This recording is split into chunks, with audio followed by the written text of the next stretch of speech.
PODCAST. We are your hosts. I am TJ Kern. That is Blake Hartsfield. Blake, last time we talked, the Red Raiders were red hot, winning a bunch of basketball games. Since then, the record is 4-3, a mixed bag. But Blake, we've got to start with the news of the week, man. You beat Arizona, number one team in the country, on the road, biggest resume win. Best one in the country, TJ. Best one in the country. And to my knowledge, there were the projected one seeds.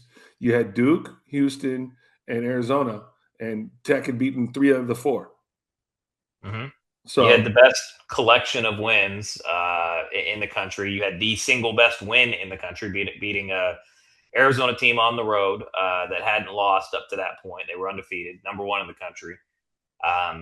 JT was awesome, right? He goes for 31 and 13, was clutch down the stretch, took over that game in the second half. You're on top of the world, right? You're riding high, and then you go to their little brother 2 days later, and the other Arizona school, and tragedy strikes. Yeah, so it was kind of a trap game, especially coming off that big win against Arizona. They weren't playing well to begin with, but then for those of you that don't know, Mr. Toppin, first team All-America, front runner for possibly even National Player of the Year, goes down, tears his ACL, and the sky is falling in Red Raider land. Yeah, TJ, it's a devastating blow. There's just no other way to sugarcoat it. I mean, you can't replace him, right? You can't. Nobody could replace him. I don't care if it's Duke, North Carolina, whoever. When you lose a bona fide first team All-American, he was probably going to finish runner up for Naismith Player of the Year to Cameron Boozer from Duke.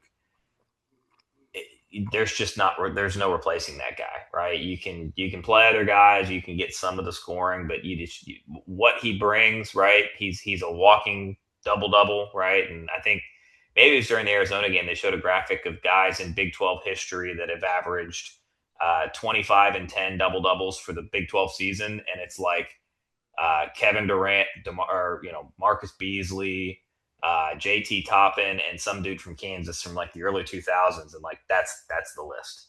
I think it was Wayne Simeon. It might've been Wayne Simeon back in like 2001, 2002 at Kansas. And like, that's the list.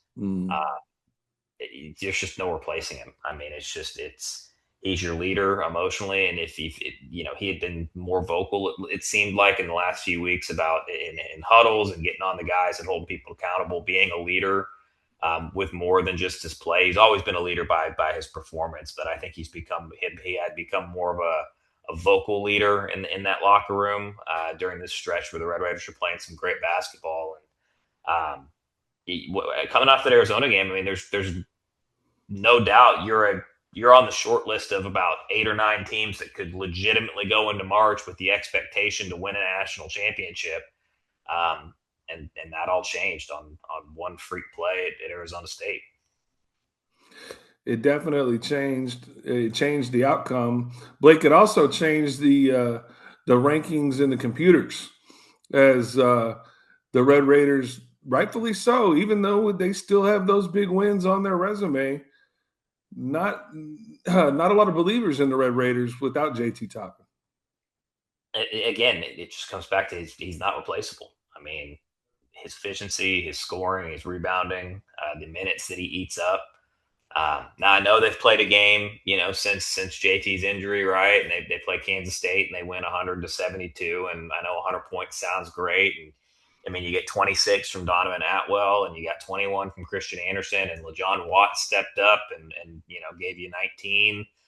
Luke Bambiogi, has his high scoring game of the year with 12, but I still think this can be a good basketball team. I think this is a team that they've got a big test tomorrow at home against Cincinnati. I think it's a much tougher game than Kansas State. You look at Cincinnati On the whole of their season, they don't look great, but in like the last 30 days, I think, a lot of the analytics sites have them playing as a top 10 team in the country in the last 30 days. They just came off of thumping Kansas at Allen Fieldhouse by 20, uh, which is, I mean, that kind of speaks Enough for said, itself. right? Yeah, that kind of speaks for itself to walk into Allen Fieldhouse and beat Kansas by 20. So we'll see. I think that if they can take care of business against Cincinnati and they can beat TCU at home, and then they lose the 2 road games against Iowa State and BYU, you probably are no worse than a 5 seeding without JT. I still think you can be good. I think LeJon Watts is going to have to be more consistent, right, and than he's been throughout the year. I think you're going to need Luke, Bam, to score a little bit more. I don't think you're going to be able to count on him for double digits every night, but you're going to need him to step up. You need, Mosley to give you 4 to 6 points a game. You need, Atwell to continue this hot streak. But I think the biggest thing it does, TJ, is it limits your ceiling without JT. I think with JT coming off that Arizona game, like I said, you're a team that legitimately can walk into March and expect to be in the Elite Eight, expect to get to a Final Four and potentially win a national championship. Now, is it a success if you get through the first weekend? I think it is, I think right? it is as well. I think if you can get through 2 games in the tournament, you consider that a massive win. If they're a 5 or a 6 seed, I hate to say this as a Red Raider fan, but you're probably a ripe candidate to get upset by an 11 or a 12 without your star player. So I think getting through the first weekend would be a massive success, but I don't think you can judge this team by what they do the rest of the way, because unfortunately it's just there's just no way to give them a fair assessment, and you can't hold any of the coaches accountable. I mean, like, it just you can't replace a first team All-American. You just can't. No, and it really stings because we we hadn't talked about it on the pod, but of course you and I had conversations about the fact that JT Toppin might want to come back again next year. And that was a possibility that was out there. It was being floated out there, right? Right or wrong. It was being floated out there that he might want to come back again next season. Now you look at things for JT Toppin, and it's almost like he's gonna have to try to go pro, because if he does want to come back, you're going to need some kind of 2-year guarantee, because you're not going to give him a big NIL deal just to come back next March. No, I think what you have to do is, if you want JT Toppin to come back to this program, and I think they want him back, right? I'm going to preface that. I'm seeing McCaslin's reaction and almost crying in the press conference, and he was in the doctor's office with JT when they gave him the news, and I think that's what you kind of have to do, TJ, because if everything goes perfectly and he has surgery this week at the end of February, the earliest, right, 9 months, the earliest that you can realistically even think about him getting back on the floor, if everything is 100% perfect, is like mid to late December, right? And then do you really want to throw him back in and have him kind of working it? Like, does he trust it right away? Do you really want to rush his rehab? You got to do right by JT. I think, but to your point about the pros, I don't think he can go pro. I mean, Right. he was already probably a middle second round pick at best, which is crazy to me. But the NBA doesn't like his game for the game that they play in the NBA.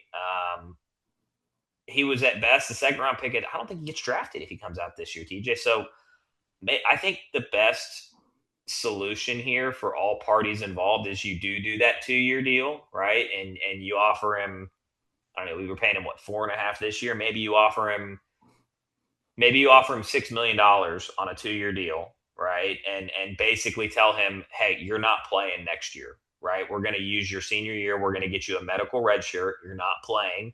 You rehab. We get the surgery, this week, next week, whenever in March, and you take your whole job is to rehab next year, right? And take your time. We're not gonna rush anything. We're gonna take a very conservative rehab here. Try to get that knee back to 110%. Get you to trust it, and you come back and you play in the 27-28 season. And then you go into next year's team and you build the team. You basically go in and you hit the portal and you build the team knowing you don't have JT Toppin. Now, I think Christian Anderson's probably a lottery pick, so you don't have him either. So you got some work to do. in the Mm. portal to build a team, because I think really the only usable pieces from this year's team that you could realistically bring back. I think, the last few games has proven you probably want to bring Bam back. You definitely want Petty back, but I think he's an off the ball guard. You want to probably bring Josiah Mosley back, and then you've got Takari Spear as a freshman coming in. But that's really all you have. So you need a scoring forward of some kind to play next to Bam. You need a primary ball handler who can score, so you can keep Petty off the ball, and you need 2 or 3 shooters that can score. So they got a lot of work to do in the portal. Well, that's for down the line here, Blake. Speaking of shooters, though, let's give my guy Donovan Outwell a lot of credit here. He broke the Texas Tech record for most threes made in a season, and Blake, the season's not even close to being done. Regardless of that record, TJ, I could have told you this 2 weeks ago. He's best shooter Tech's ever had. Period. Yeah, I mean, with all due respect to guys like going back in the Bobby Knight era, Alan Boscule was a great shooter. I don't know if that's a name you remember or not. oh yeah, I was a student. Davide Moretti obviously was a great shooter.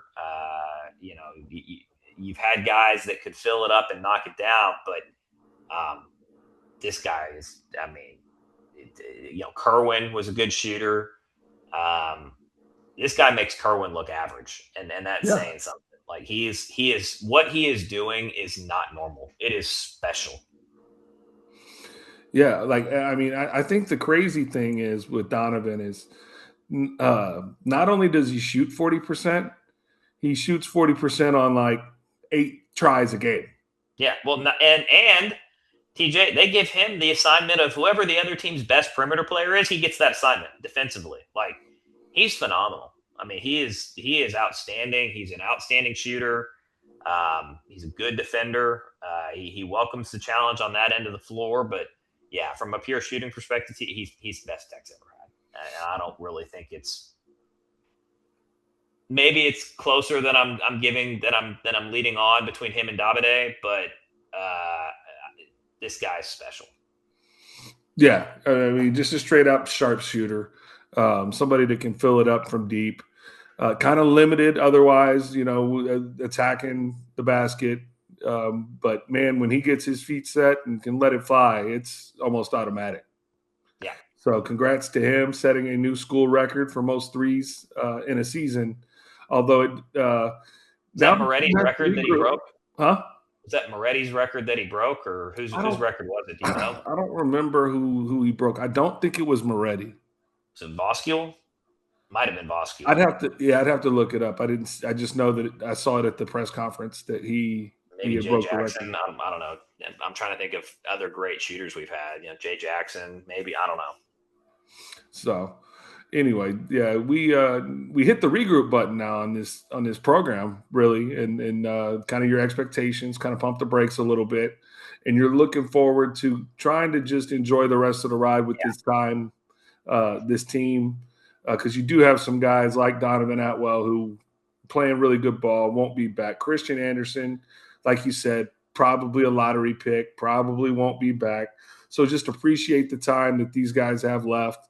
It is free agency year to year in college basketball. We know that very well with the portal. So you're going to have to regroup for next season anyway. But just try to see what this team can do. And who knows, maybe if they stay healthy, they can get out of that first weekend, and with the right matchup, maybe they can get back to an Elite Eight. Who knows? Who knows, CJ? The one thing I'll say about him is, and I'm not, writing him a eulogy or anything like that. I just think that losing JT limits your ceiling, right? I think it limits your upside. It limits how far you could realistically expect to go. But just because the expectation changed, TJ, this team, even without JT, if they have a hot shooting night between Atwell and Anderson, right? I mean, they can beat people, right? They could knock down 15 threes and knock somebody out that they're not supposed to beat. But if they go cold, and I remember a game in the tournament last year, I think it was the first game against UNC, whoever, where they couldn't hit the broadside of a barn, couldn't throw it in the ocean standing on a cliff. If they have one of those nights, they're going to get blown out because they don't have JT to fall back on inside. But I mean, if Anderson's hot and Atwell's hot, and who knows? So, yeah, this is Scarlet Black Nation podcast. We're your host again, TJ and Blake. And Blake, I know we don't talk a lot of softball on this show, but the softball team is number one in the country. And I do want to give them some props. And I want to give our NIL pitcher, Nigel Kennedy, props. I don't know if you saw the news, but she is getting a signature Adidas shoe. Good for So her. good for her. And I've got a friend of mine that been begging me to talk some softball on the pod. I'm like, bro, we barely have time to cover football and basketball. But anyway, I digress. Not going to claim to be an expert on softball, TJ. Right. I understand that Kennedy is really good, and I know that the softball team is excellent. I know that they pissed a lot of people off in the portal of softball. A la football. Yeah, it's just like football, and to a lesser extent, the basketball team has over the last few years. Get used to it, college athletics, because the Red Raiders money train is not stopping. As long as you fill up your cars, there will be players who love it. But no, I'm not going to claim to be a softball expert. TJ, I know they're awesome. I know they're ranked number one, but probably not going to watch a game until they get into the tournament. Right. I'm just being and frankly, probably going to take them getting to the World Series again for me to get interested when they get to the last eight. But yeah, I'll tune in at that point. But I'm not going to claim to be I'm a not watching softball. ESPN Plus, put it that way. No, I'm not going to claim to be a softball expert, nor will I be carving out time away from my children to watch a softball game until it actually matters. Same thing would apply for baseball, by the way, too. So that's not just a softball thing. That's any sport that's not basketball or football. Men's basketball or football. Yeah, I mean, look, obviously the injury to JT kind of dampens things for us. We were really excited about this team. It sucks. I mean, there's nothing more you could say about it. But, man, I do know that Coach McCaslin's not going to stop doing his job. He's not going to stop coaching, and these players are not going to stop playing. It's exactly right. Enjoy it. Like you nailed it, TJ. Just enjoy it, right? See if they can get hot. See if they can upset somebody, in the tournament. But I think if they lose in the first round, you can't really hold it against them. And anything that they do beyond making the tournament, right, is just enjoy it. It's gravy because I think when you lose a guy like JT, it's just it's so limiting to what your expectations were compared to what they are. Well, before we turn the page and kind of get out of here for the week, man, what do you think? I know I brought it up to us in the group chat a little bit about the thinness of this roster, right? And this is kind of back-to-back seasons where you're playing a lot of guys, right? And when you're playing a lot of guys, a lot of minutes, the more it's kind of like when you're driving a car, right? And the more time you spend on the road, the higher that percentage is that you could get in an accident, right? So the more minutes you're on that court, the more opportunity there is for something freakish to happen. Yeah, I equal it to the Kyrie Irving situation after they got rid of Luka. Kyrie's minutes were like 42 minutes a game, and then he ends up tearing his ACL. Now, I'm not saying it's apples to apples. I'm just saying there's a correlation there between playing 40 plus minutes a night and your risk factor is going to be higher. Yeah, I hear where you're coming from, TJ, and I've seen this, beyond just you bringing it up in our group chat, and I understand the basis of the argument. I just fundamentally don't agree with it. I mean, I just, I love to have an extra body there and be able to play JT, 33 minutes a night as opposed to 36 or 37. Absolutely. He played, Christian Anderson 35 minutes as opposed to 38. Yeah, sure. But I don't think that basketball is like football in the sense that in football, right, the more reps that you take in that sport and the more that you continue to take hits in that sport, it does wear. Basketball isn't like that. I understand that basketball is still physical and that it is, an athletic game, but I don't think there's an accumulative effect to raise risk of injury, especially an injury like what JT had, right? Where he's just running down the floor and he takes a step in a totally non-contact situation and his knee just his ACL rips in half, right? That could happen whether he's playing 38 minutes and not 37, 38 minutes, or he's playing 31 or 30. I don't know. I just don't agree with it, but I do understand the premise of the argument again. And I would love to have that extra body and be a little bit deeper just because I believe the Big 12 is a gauntlet. And I think having that extra body protects you against, more so than anything, I think protects you against the minor injuries that are going to pop up in basketball, whereas like the rolled ankles and to your point about the accumulative effect or the time on court, I think things like rolled ankles, right, are more likely with what you're talking about, because that's part of basketball. But this was not that, right? This was a non-contact, I'm running down the floor injury, and I struggle that there's that correlation there. Does that make I got sense? you. I mean, my whole thing with the thin roster is, and I know maybe NIL is playing a part of it, but I mean, you've got to have you can't run 6, 7 guys out there, and maybe the fact that they maybe missed on Tyree Bryan's evaluation really hurts you even more. I think that coupled with Mosley being hurt all the way through, from the beginning of the season, not being able to practice, not being able to play, I think those two things, the Mosley injury and then Tyree Bryan, I mean, can we call a spade a spade? It was a miss, right? They totaled that. He has not worked out. Has hurt the depth of what they were again. And I'm not arguing with you. I would love to have that extra body, if for nothing else, because it protects you against the injuries that you're going to get in the Big 12, right? A rolled ankle here, a muscle strain there where you're out for a week or two. But I don't know that the extra body protects you from what happened to JT. No doubt about it. We're the Scarlet and Black Nation podcast. TJ and Blake here. And Blake, I think we pretty much gave the team our eulogy for JT, and we proposed a potential return scenario for whether he could come back. And I do think that they're going to explore that option. Well, it makes sense for both sides, CJ, because again, I don't think he's getting drafted on an ACL when he was already a second round pick as it is. And if he takes let's say it's $6 million, let's just throw that number out there, right? I mean, that will have means that they paid him what, $2 million or close. The reported number was close to $2 million for his first year here. So he'll have made $12 million at his career at Tech if he takes the $6 million in 4 years, right? Because he'll take the medical record. Like $12 million, you're set. Like regardless of if you go pro, and I know he wants to go pro and make a lot more than that, but like $12 million, you're set, man. You are. Yeah.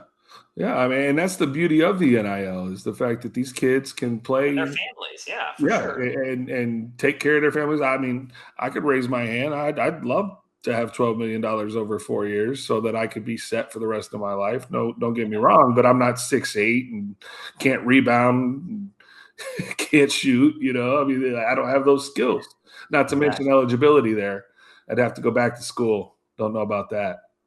So I think that there's a middle ground here that makes sense for both sides. JT needs to rehab. He can get paid for that rehab. And the last thing he wants to do, right, is go somewhere else coming off of a rehab and not know if he's going to fit into that system, right? Obviously, he's a great player and he's going to, perform well but this system here fits him like a glove. And so I think that there's enough there on both sides that you can come to some sort of a deal here that makes sense. We can hope so, but that'll be down the line. And the rest of the schedule, Blake, you've got Iowa State and BYU, right? Those games are going to be real tough. But even without JT Toppin, you should win the remainder. I think Cincinnati is going to be a lot tougher than you think. I think they're playing some really good ball right now. Yeah, they did beat Kansas. That's true. The other thing that is unfortunate for you is that TCU, who you host after Cincinnati at home, right, is squarely on the bubble. Depending on what day you look at and which bracketologist you look at, they're either in or out, depending on the day and who it is. They're going to be coming to Lubbock looking for a signature road win to quote unquote stamp their ticket, right, to the dance. So that is going to be a tough game because TCU is going to look at this and go, wait, we can put a win in Lubbock, even without JT Toppin. We can put a win in Lubbock on our resume. That gets us in the field. Well, win in Lubbock's a win in Lubbock. I mean, Yeah. those aren't easy to get.